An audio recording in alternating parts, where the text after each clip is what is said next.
latest NASCAR news. Man, NASCAR at Talladega is going to be crazy. And if you think otherwise, it's because you clearly haven't seen what just happened in the last few hours.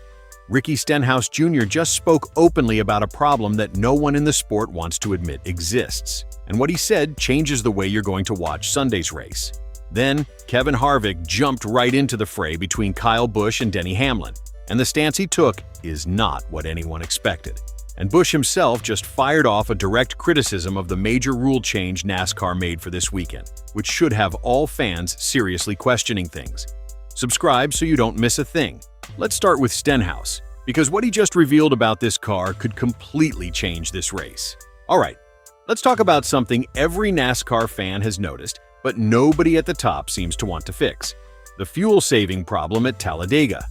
Ricky Stenhouse Jr., one of the guys who knows these super speedways better than almost anyone, just came out and said it flat. This isn't going away. And honestly, he's right. When NASCAR rolled out the next-gen car, they switched to a single center-locking lug nut on Cup Series wheels. Sounds like a small detail. It's not. That one change made pit stops insanely fast. We're talking 4 tires in about 10 seconds. And when pit stops are that quick, the math changes completely for every crew chief on pit road. If you can get in and out of the pits that fast, you don't need to burn extra fuel building a gap. You manage your consumption, coast when you don't need to push, and still come out with solid track position. At Talladega, where the draft is everything and one wrong move can wreck your whole day, that math makes total sense. Stenhouse said it himself. If you don't have to pit in a stage, I'll still save fuel because when you do come down pit road, you're still going to want the least amount of fuel as possible. Until you go back to 5 lug nuts, the fuel is going to be the issue. That's not a complaint. That's a driver telling you exactly how the game works right now. The fuel-saving mindset also shapes the entire opening of these races. Matt McCall, competition director at Spire Motorsports, described the early laps as a straight cat-and-mouse game. Drivers aren't going flat out from the green flag. They're watching fuel windows and figuring out who to pit with. Because if you take less fuel than the guys around you, you come off pit road alone. And at Talladega, leaving the pits without a drafting partner is basically a death sentence for your track position. Stenhouse broke it down. You pit with the guys who need the same fuel, so you leave together, hook up immediately, and don't lose ground to the pack. NASCAR has tried to address it.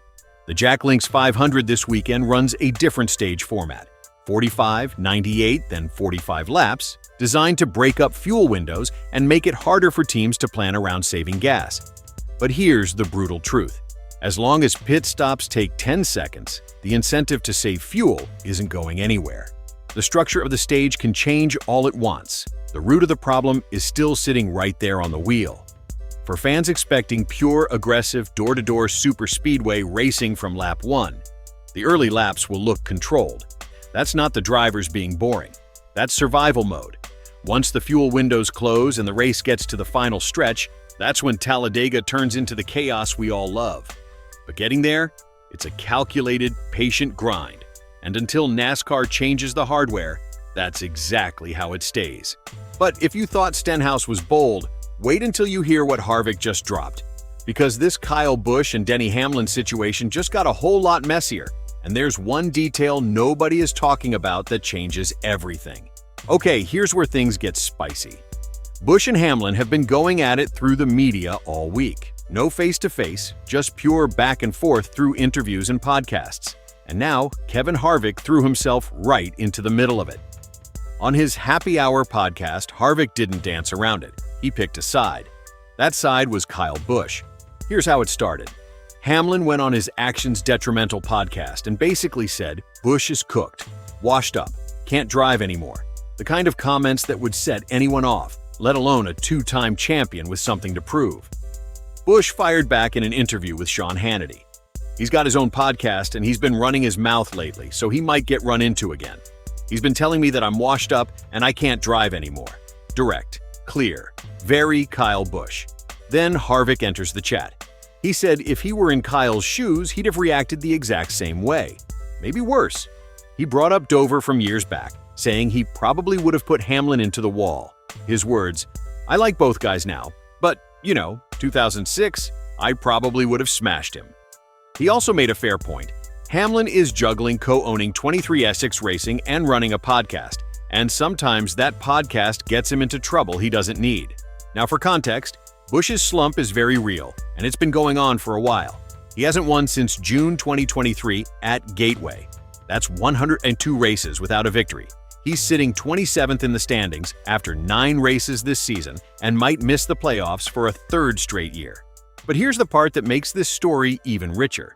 Busch recently admitted his 3 wins in 2023 came partly because RCR was exploiting a gray area in the rules. After the 3rd win at Gateway, NASCAR told them to knock it off. Whatever edge they had, gone. And since that moment, he hasn't sniffed victory lane once. He went from a car with a hidden advantage to a car just fighting to stay relevant.